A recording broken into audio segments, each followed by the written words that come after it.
going over to, we will be learning about what are the different types of the controllers they are used in industries and what is the basic architecture that we followed in selecting or in doing the things of PLC. Also, we will be able to understand the selection criteria. Next, we will be learning what are the sourcing and the syncing concepts of field wiring that we used in making to the PLC. Also, we will be learning what are the different programming techniques used in PLC, and moreover, we will be focusing on ladder logic programming for PLC. And then simultaneously, we will be discussing about what are the future trends and how PLC can be adopted in future evolutions. So before going to many more things, let us try to understand through this image what actually is going on. So you can or we can clearly observe the things that there is a conveyor system onto which a bottle packing system is being going on. So what we can observe out here is bottle filling and the packing or capping is being done with the help of humans. So it is clearly visible a lot of human resources being utilized out here. Now in today's scenario, what we are observing is a automated plant which is working due to some or with the help of some smart controllers out here or digital controllers. The human resources that we are utilizing out here is only to supervise the operation and for testing or quality inspection. So you can clearly differentiate between these two images that human resource in today's scenario has been reduced and the leftover uh, power or human power can be utilized in some other useful work. So when we are doing or when we are switching the manual process to automated process, then we have termed this as an industrial automation. So we have been using this term This throughout call is now being fluently recorded.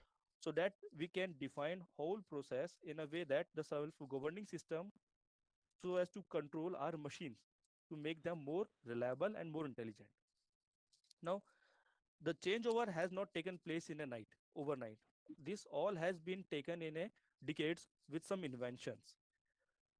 With first industrial revolution, since the introduction of industries or machines, there has been various revolution in the industries.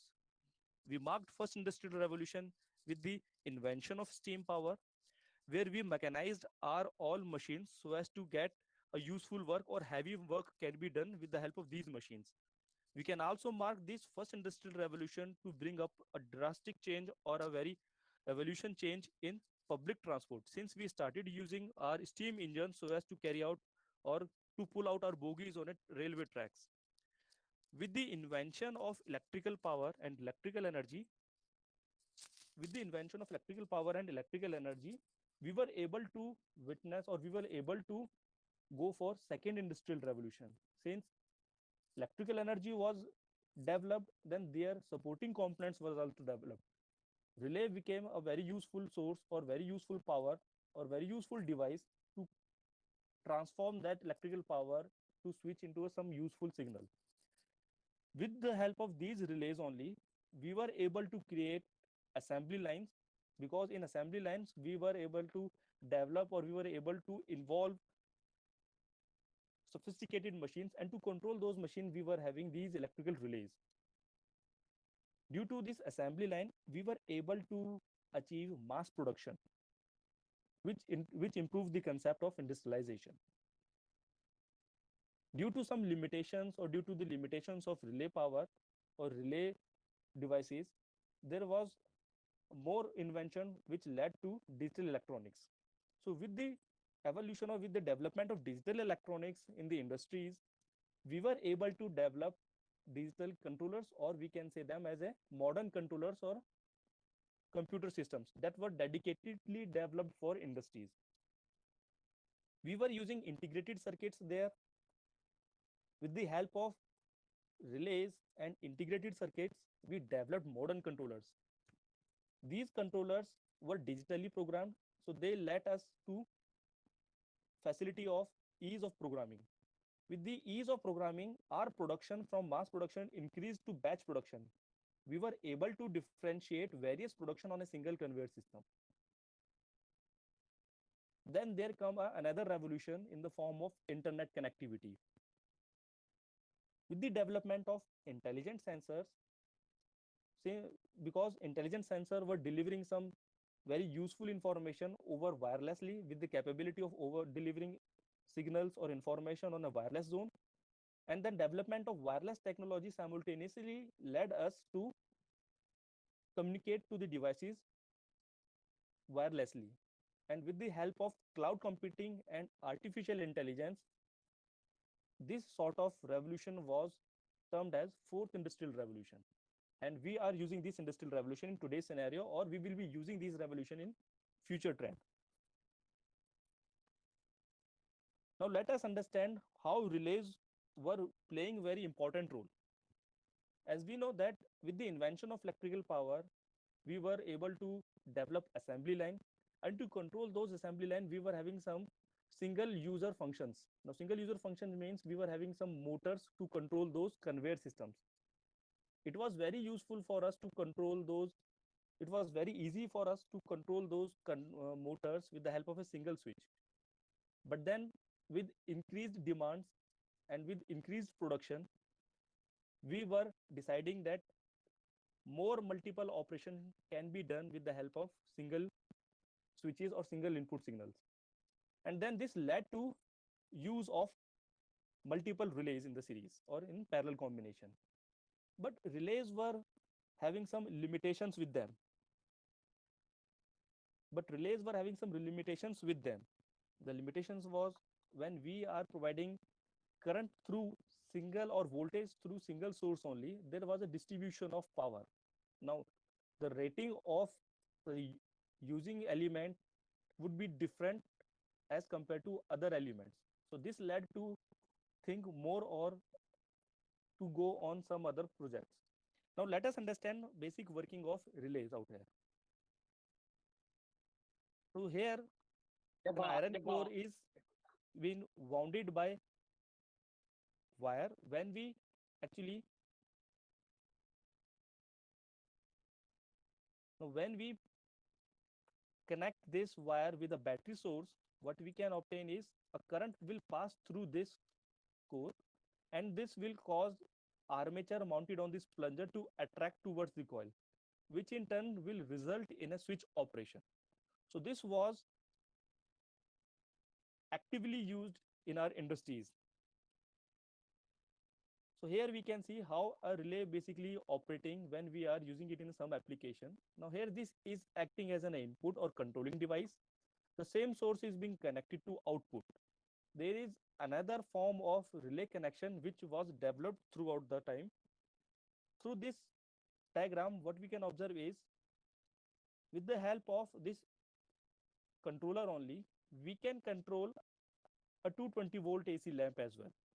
Now, since these controllers were mechanical controllers, they don't offer any isolation for the engineers working within the vicinity.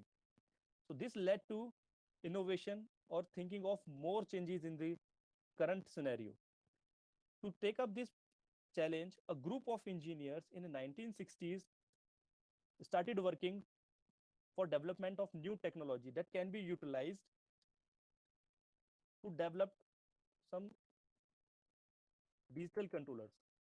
The problem which was also faced was with the help of multiple relays, we were not able to modify or we were not able to create a neat and clean circuit diagrams.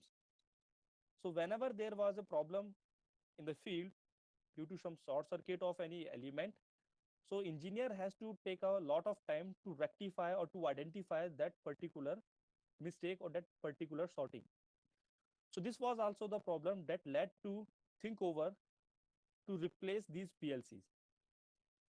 Now, as I talked that with the help of some engineers and with the initiative taken by General Motors in 1969, the engineers were able to develop a digital controller.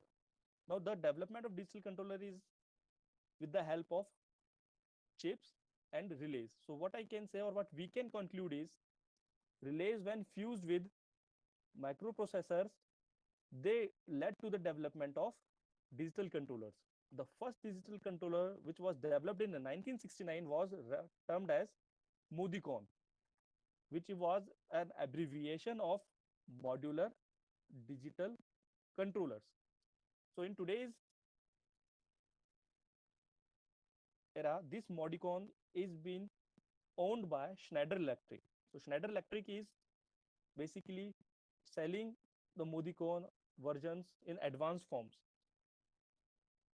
Since relays were fused with these digital devices or electronic chips, then the form or the controller or the device that developed was termed as digital computer systems.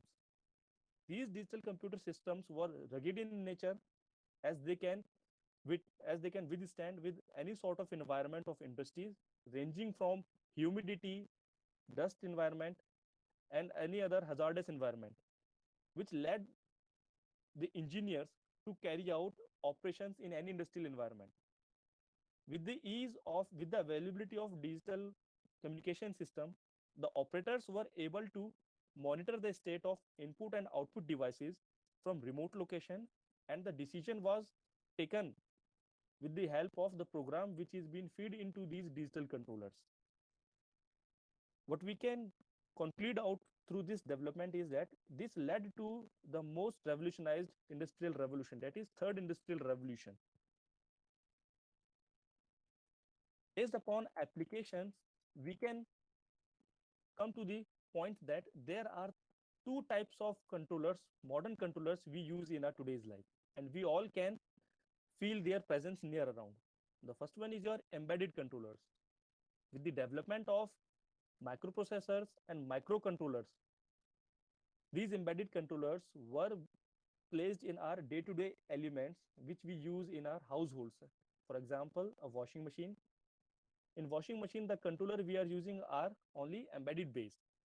They are developed, designed to perform a single sort of operation. Another example can be your TV remote control. When we press the buttons, the signals process and the output is generated in the form of channel changing or whatever operation we want to do. These were the device driven only, as the input was driven or given to operate single task only, so they offer better functionality.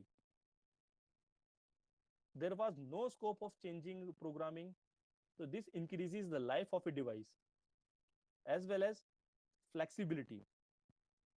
Coming to the industrial controllers, the best form of industrial controllers which was developed is named as programmable logic controllers. The problems which embedded controllers were facing, as we cannot use directly them into the industries due to their voltage opting constraint, due to their environmental operating constraints, and some other operations which was required by industries like sequence counting, arithmetic functions, so as to facilitate calculations in any batch operation or assembly operation or process operation. The industries come up with new solution, or we can say that manufacturers come up with new solution. So different manufacturers in today's world can be your Siemens, Mitsubishi, or Bosch Rexroth. So these are some of the giant manufacturers which develops the PLCs with using in our industrial applications. Depending upon the types, depending upon the size types, we are having basically three types of PLCs: small PLC, medium PLC, and large PLC. With the help of small PLCs, we were able to program, or we were able to utilize these PLCs into our small applications or machine level applications, as the number of input output provided in these controllers was limited to only 128 IOs, means 64 inputs, or bit term IOs we say usually. 64 inputs terminals has been defined for inputs, 64 terminals has been defined for outputs, which collectively results in 128 IOs.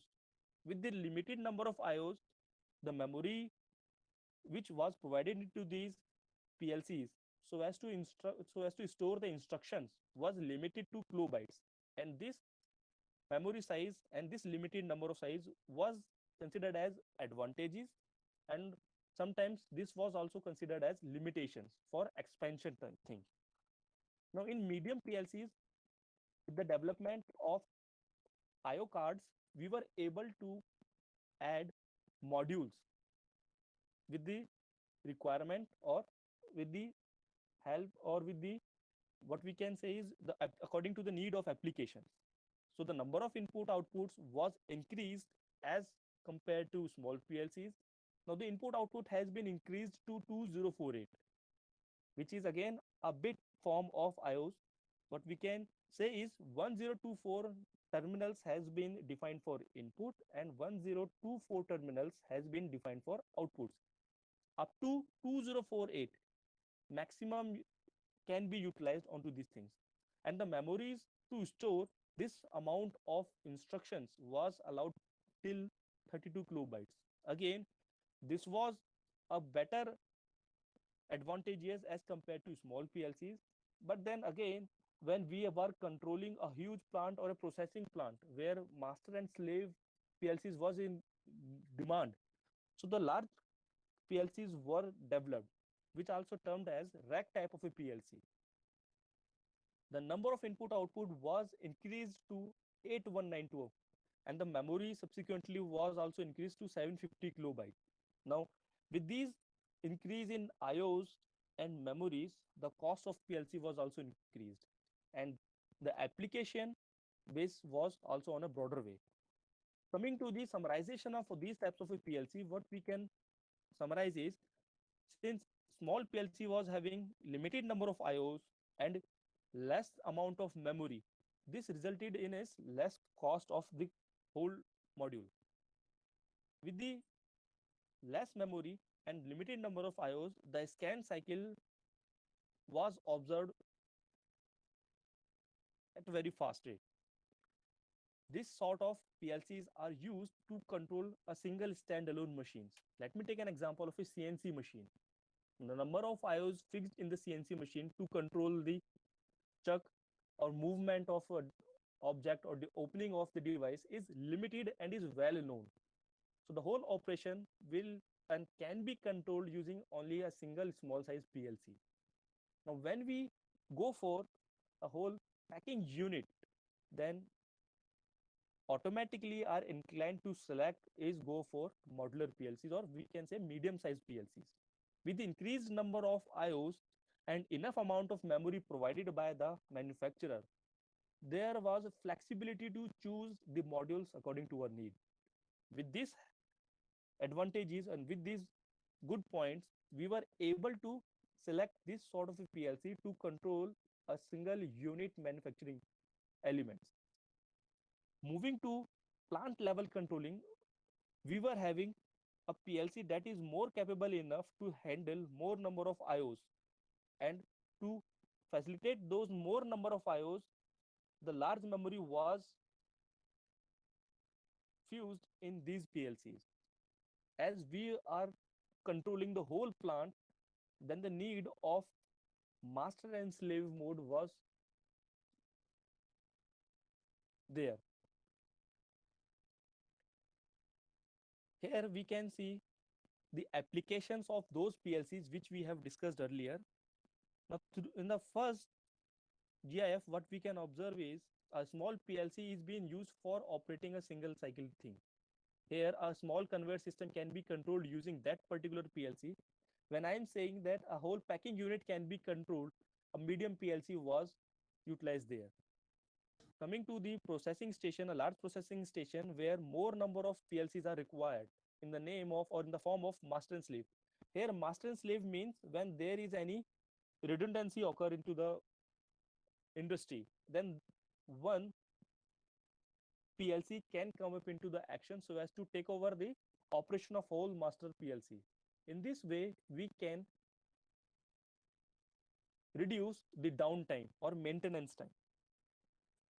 Now, let us have a quiz session.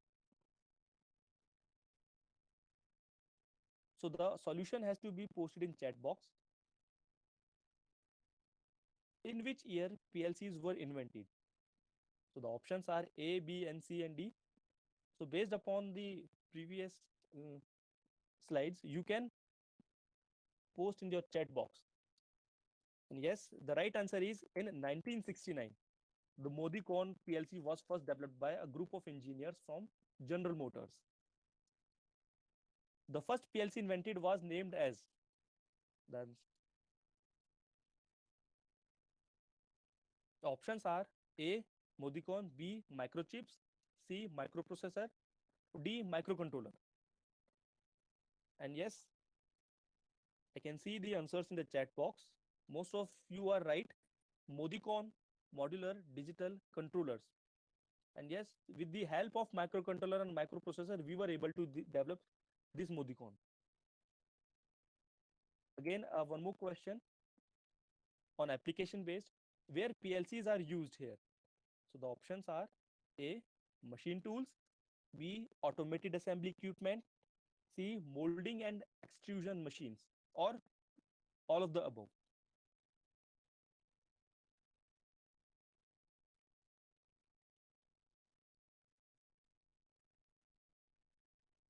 Yes, in chat box I can see most of are saying the right answer. And the right answer is all of the above. Machine tools, we can to control the machine, individual machines, as I told you in the example of a CNC machine, the whole automated assembly plant, and the molding and extrusion machines. They all involved use of PLCs in their life.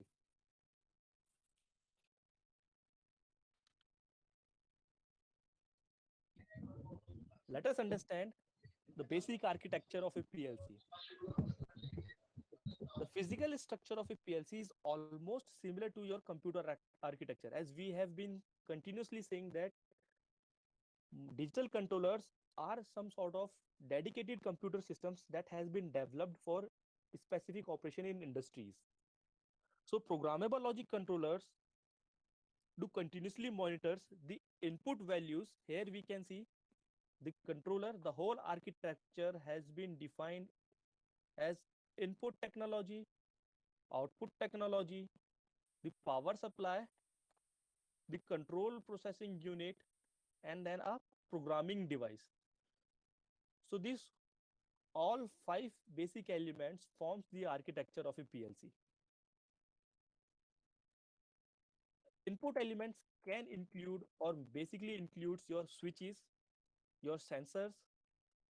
Output devices can include and basically and mostly includes your motor operation, or it can be your solenoid operated or valves, which are basically solenoids.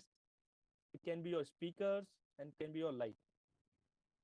Programmable logic controllers, they continuously monitors the input values which are received from various input sensing devices, and also it produces corresponding output based upon the nature of the industry.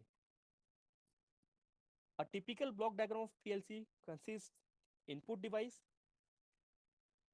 output device, a central processing unit, the power supply, and then a programming device. PLCs have an exclusive module for interfacing the input and output devices, which are also called as modules, or input module and output module. Now, input devices can be either your start stop push button, they can be your sensors, or they can be your switches.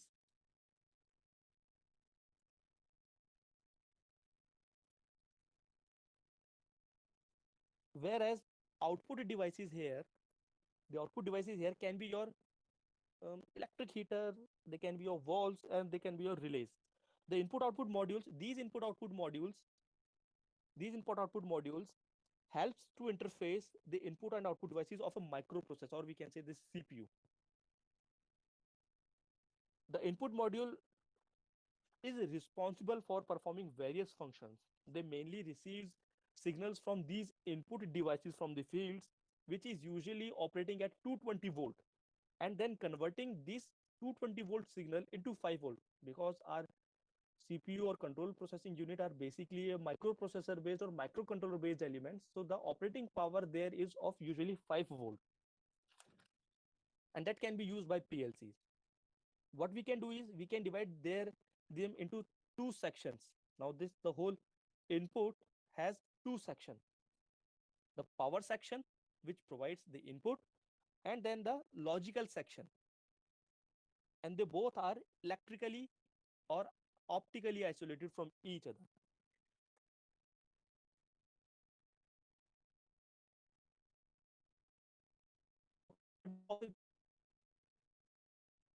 immediately as the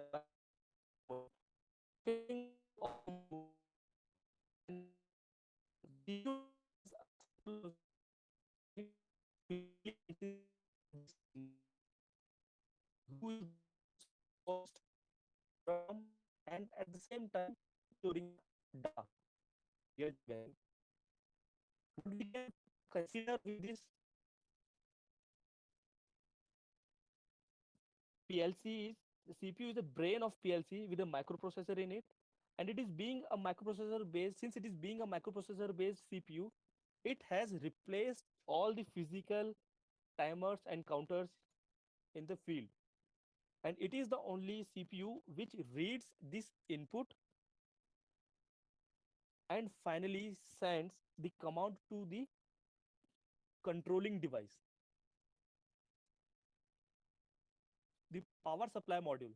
This power supply module is used to provide required power to the whole unit of a PLC. It converts the available AC power from the field to DC power, which is required by CPU and your input and then your output modules.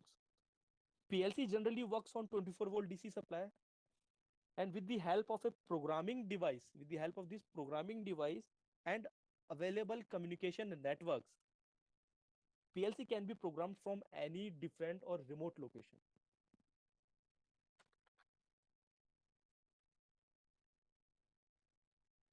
The working of a PLC or PLC scan cycle can be learned throughout this thing. The working of a PLC can be easily understood as a cyclic scan. So this is basically a cycle scan which is continuously taking place in steps. Here, read input is taken from input modules. CPU here is playing a role for executing the program. And then your output module is playing an important role in implementing the executed program. Okay. The diagnostic and communication, this comes under housing element, or we say this as an or a general term has been used for this is housekeeping, which is responsible for continuous diagnostic and and establishing the communication with PLC. The CPU starts reading the data from the input module here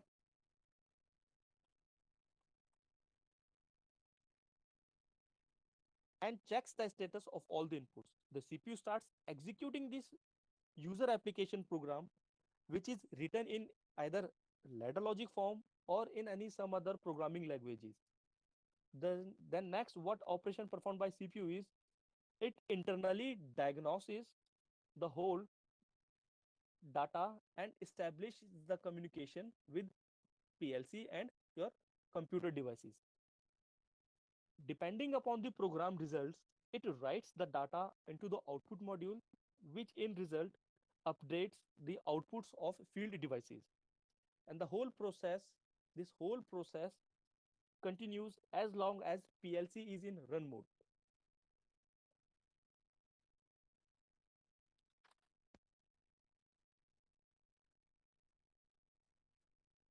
Before going into the field selection, we must know our applications onto which basis our PLCs to be selected, our input requirements means whether your PLC has to be operated on AC volt, what are the inputs provided from the fields, where it can be your smart sensors, it can be your analog sensors, it can be your digital sensor.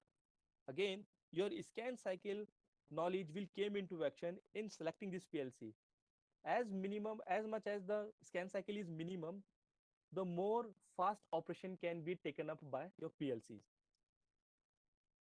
Whether it is your 220-volt AC availability or it is your 24-volt DC availability, the power requirement is always play a key role in selecting the PLC. The environment which we use to develop to incorporate our PLC, it can be your hazardous environment, it can be your humid environment, it can be your dust environment. Depending upon this thing, the housing of a PLC is created. As we all know that PLCs are rugged in construction, but still some more features are to be taken care of in selecting those PLCs. And the last would be your communication requirements. How the PLC is communicating to the real world of your controlling section. Whether it can be your serial port communication, it can be your Wi-Fi based communication system. Okay. So this is what we can go for selection criteria of PLC. Coming to your difference between relays, why we change this PLCs. So there were some of the points which was playing a key role in differentiating relays over PLCs, and that can be your size of a controller. Since making your wiring connections, the relays were resulting in bulky connections as compared to PLC, which was more compact. The programming or making connection of relay was very time consuming. We have to hardwire the whole field's devices. Whereas in PLC, it was very much easy since we are only controlling the input output through programmings only. The flexibility was that a wiring, if there is any short circuit into the field, then the whole wire is to be rechecked, and which makes a hefty task. Whereas in PLC, due to the online programming or online facility available, we were able to identify the fault on the screen itself. That resulted in less expensiveness of PLCs. With more wire, with more implementation of logics, the relays were becoming more expensive. And then the maintenance simultaneously was very poor, as dedicated engineers was required to control.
Hello.